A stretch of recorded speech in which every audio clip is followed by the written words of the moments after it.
तो ये हमारे आसिफ अशोक लाहौटी से बात कर रहे थे, जो कह रहे हैं कि उनके अंदर पूरा कॉन्फिडेंस है कि 2 सीटें बीजेपी के खेमे में जाएंगी और विधायक अंतरात्मा की आवाज सुनकर बीजेपी के पक्ष में वोट करेंगे।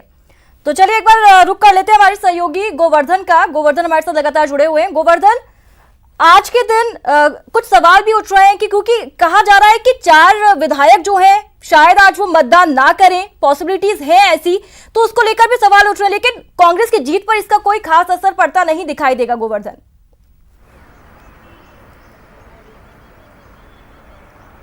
अरे देखिए, कांग्रेस की जीत पर इसका कोई असर नहीं पड़ेगा, क्योंकि पहले की गणित साफ है। 51 वोट चाहिए और 51 वोट चाहिए, 102 का ये आंकड़ा होता है। कांग्रेस के पास इससे ज्यादा का आंकड़ा है। जो वोट नहीं करेंगे उनमें मास्टर भंवरलाल हैं, जो बीमार होने की वजह से मेदांता हॉस्पिटल में भर्ती हैं, तो वो वोट नहीं कर सकेंगे। बिल्कुल गोवर्धन, फिर से आपके पास लौटूंगी। चलिए एक बार फिर से रुक कर लेते हैं हमारे सहयोगी आसिफ का। जी आसिफ। बिल्कुल जयाकृति, जैसा कि अभी अशोक लाहौटी आपको बता रहे थे, ये मेरे पीछे बसें हैं। 3 बसों के जरिए 25-25 विधायकों को विधानसभा ले जाया जाएगा। वासुदेव देवनानी जी भी हमारे साथ एक बार फिर से कोशिश करते हैं। देवनानी जी, पूरी तैयारी हो चुकी है? हाँ जी, हमारी पूरी तैयारी है। हम तुरंत ही रवाना हो रहे हैं और सीधा विधानसभा पहुंचेंगे।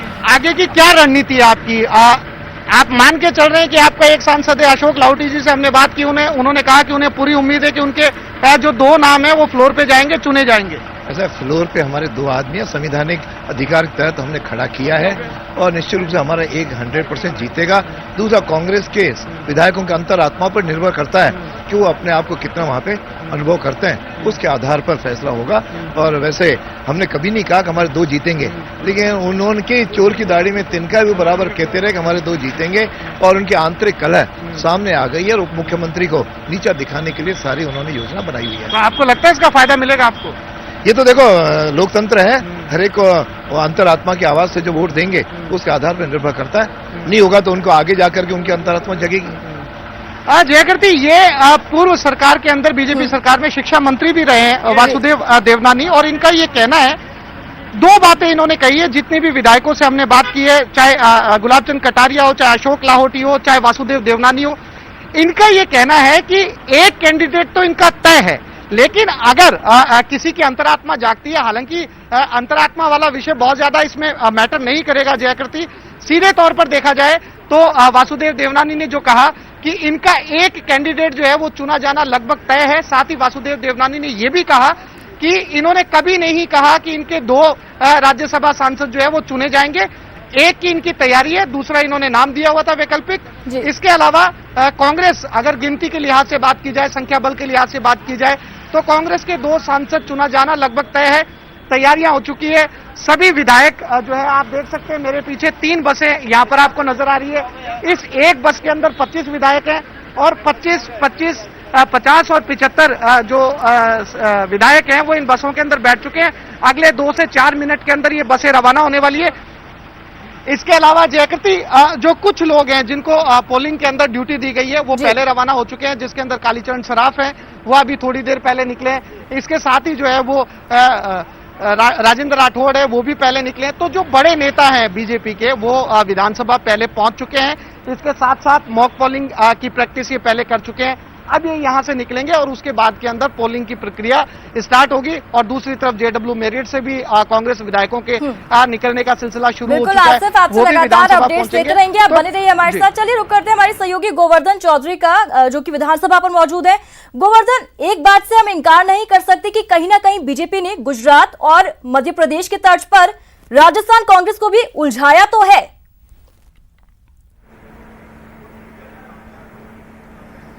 बिल्कुल, देखिए, इसमें कोई शक नहीं, क्योंकि बीजेपी पहले ये माना जा रहा था कि चुनाव है वो निर्विरोध हो जाएंगे, लेकिन बीजेपी ने नॉमिनेशन की जो आखिरी दिन थी उस दिन आकर के ओंकार सिंह लखावत का फॉर्म भरवाया जाता है और उसके बाद धीरे धीरे ये चुनाव है रोचक मोड़ लेता हुआ जाता है। पहले लॉकडाउन की वजह से चुनाव स्थगित होते हैं और बाद में जब चुनाव की फिर से घोषणा होती है तो विधायकों की खरीद फरोख्त को लेकर के और कांग्रेस की तरफ से आरोप लगाया जाता है और बाद में विधायकों को कैंप करके 10 दिनों तक होटल में रखा जाता है। फिर एसओजी और एसीबी में इसकी शिकायत की जाती है सरकारी मुख्य सचेतक महेश जोशी की ओर से, और उसके बाद ये दोनों एजेंसियां विधायकों के खरीद फरोख्त के आरोपों की जांच कर रही है। हालांकि जो शिकायत की गई थी उसमें बीजेपी का नाम नहीं लिया गया था आधिकारिक तौर से, लेकिन मुख्यमंत्री अशोक गहलोत सहित कांग्रेस के तमाम बड़े नेताओं ने बीजेपी पर खरीद फरोख्त और हॉर्स ट्रेडिंग के प्रयास करने का आरोप लगाया है। अब दोनों एजेंसियों की जांच शुरू हो चुकी है, लेकिन अभी कोई ठोस सामने कुछ आया नहीं है। आगे आने वाले दिनों में जब महेश जोशी जाकर के इन दोनों एजेंसियों के सामने सबूत रखेंगे, उनका दावा है कि उनके पास सबूत है, क्या सबूत रखेंगे, किन नेताओं के नाम आते हैं, तो वो काफी राजनीतिक तौर से विवाद का विषय जरूर होगा इन दोनों एजेंसियों की जांच। लेकिन इतना तय है कि बीजेपी के रणनीति तय करने से, कैंडिडेट उतारने से ये चुनाव बहुत रोचक मोड़ में पहुंच चुका है। हालांकि जो संख्या बल है वो कांग्रेस के पक्ष में 2 सीटें कांग्रेस के पक्ष में जाती हुई दिख रही हैं और 1 सीट बीजेपी के, लेकिन चौथा उम्मीदवार आते ही ये चुनाव की स्थिति होगी। जानकारी आप दे रहे थे, बने रहिए हमारे साथ। एक बार रुक कर लेते हैं दिनेश शर्मा का, जो भी विधानसभा पर मौजूद है। दिनेश, क्राउन प्लाजा से विधायक निकल चुके हैं, अब से कुछ ही देर में वहां पर पहुंचेंगे, तब आपसे जानकारी लेंगे। फिलहाल आपसे जानेंगे कि ऐसा पहली बार है जब कोई चुनाव कोरोना काल में हो रहे हैं, क्या कुछ बदलाव आप महसूस कर सकते हैं?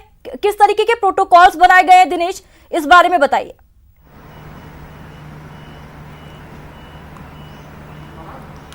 बिल्कुल, देखिए कोरोना संक्रमण का खतरा तो है, लिहाजा पूरी एहतियात यहाँ पर बरती जा रही है।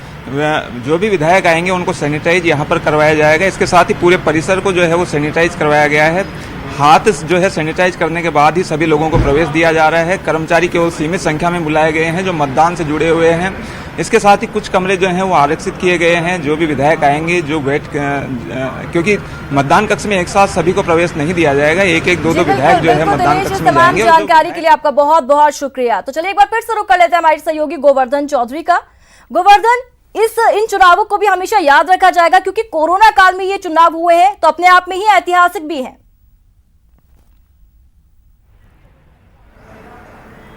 बिल्कुल, देखिए कोरोना काल में ये चुनाव हो रहे हैं। पहले लॉकडाउन की वजह से ये चुनाव स्थगित कर दिए गए थे, लेकिन अब कोरोना काल में ही जो हेल्थ प्रोटोकॉल ज्यादा 1 सीट हमारी जीतेगी, 2 उनकी जीतेगी। लेकिन इस चुनाव से स्पष्ट हो गया कि कांग्रेस पार्टी नैतिक रूप से हार गई।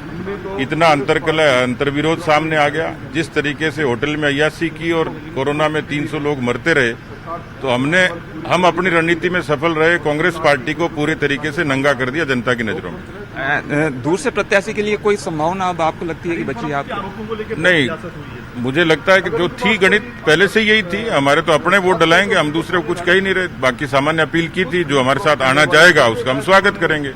आपने ये भी मुद्दा उठाया कि निर्दलीय विधायक जो है किसी को दिखाकर वोट नहीं डाल सकते। निश्चित रूप से ये संविधान का प्रावधान है, उनकी जब स्थिति है तो इसलिए वो किसी को दिखा के नहीं डाल सकते। वो उनको पार्टी के दल के लोग जरूर इसके प्रतिबद्ध हैं। जी तो बिल्कुल सतीश पुनिया जी का ये कहना है। और उपनेता प्रतिपक्ष राजेंद्र राठौड़ जी भी हमारे साथ में, उनसे हम बात करते हैं। राठौड़ साहब, आपने मुद्दा उठाया कि निर्दलीय विधायक किसी को दिखाकर, तौर पर जिस प्रकार का प्रावधान है, कानून का प्रावधान है, मैंने लिख कर दिया है, निर्दलीय विधायक कांग्रेस के एजेंट को वोट अपना नहीं दिखा सकते। दिखाएंगे तो हम ऐतराज करेंगे। किस तरह की फिर चुनाव आयोग ने उस पर संज्ञान लिया है? कुछ आया? मैंने बिल्कुल जो एक्ट बना है, एक्ट की धारा के साथ चिट्ठी लिखकर ऐतराज किया। मैं जाके बात करूंगा। जी बिल्कुल। तो देखिए यहाँ पर चलिए रुक करते हैं हमारे सहयोगी आसिफ का।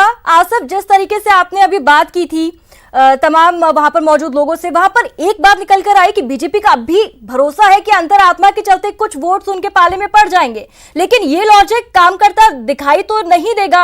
आसिफ, बिल्कुल जयाकृति, आपने ठीक कहा। ये गालिब का एक मशहूर शेर है कि गालिब दिल को बहलाने के लिए ये ख्याल अच्छा है। ये बातें राजनीति के अंदर होती हैं, दोनों तरफ बाड़ेबंदी की गई है, लेकिन जो सच में गणित है उससे दोनों पार्टियां बहुत अच्छी तरीके से वाकिफ हैं। कांग्रेस जानती है कि उनके 2 कैंडिडेट जो हैं वो चुने जाएंगे और बीजेपी भी बहुत अच्छी तरीके से जानती है। इसलिए साफ तौर पर अगर अशोक लाहौटी को छोड़ दिया जाए तो साफ तौर पर वासुदेव देवनानी बहुत ही तजुर्बेकार बीजेपी नेता है, सीनियर लीडर है। गुलाब चंद कटारिया बहुत सीनियर लीडर है। उन्होंने साफ तौर पर माना है कि उन्होंने कभी नहीं कहा कि उनके 2 नेता चुने जाएंगे। उनका एक नेता जो है वो उसके राज्यसभा सांसद के लिए चुना जाएगा। इसलिए इसमें बहुत ज्यादा रॉकेट साइंस जैसी चीज कहीं नजर नहीं आती। जयाकृति, आज तय है कि जो 3 राज्यसभा के सांसद चुने जाने हैं उसके अंदर 2 कांग्रेस और 1 बीजेपी का। चूंकि अशोक लाहोटी ने बार बार हमसे कहा कि उन्हें अभी भी भरोसा है कि जो निर्दलीय विधायक कांग्रेस के अंदर जा मिले हैं उनकी अंतरात्मा जागेगी और वो बीजेपी की तरफ वोट करेंगे, ये उनका अपना भरोसा है। लेकिन प्रैक्टिकल व्यवहारिक ग्राउंड पे अगर देखा जाए तो ऐसा होना लगभग जो है वो मुमकिन नजर नहीं आता है, क्योंकि मॉक पोलिंग हो चुकी है। हर जगह जो है वो ओपन वोट होता है। ये लोकसभा चुनाव की तरह नहीं है कि आप छिपके वोट कर सकते हैं, आपको दिखाकर वोट करना पड़ता है अपनी पार्टी के नेता को, और जो पोलिंग एजेंट बनाए जाते हैं उनको दिखाकर करना पड़ता है। तो इसकी सूरत कहीं नजर आती नहीं है कि कोई जो है वो छिपकर वोट कर देगा। जो वोट होंगे वो ओपन वोट होंगे, सामने बिल्कुल वोट आसिफ, होंगे। आपकी बात ठीक कह रहे हैं कि ओपन पोलिंग होगी तो ऐसे में कोई इधर से उधर वोटिंग होगी ऐसा पॉसिबिलिटीज बिल्कुल भी नहीं है।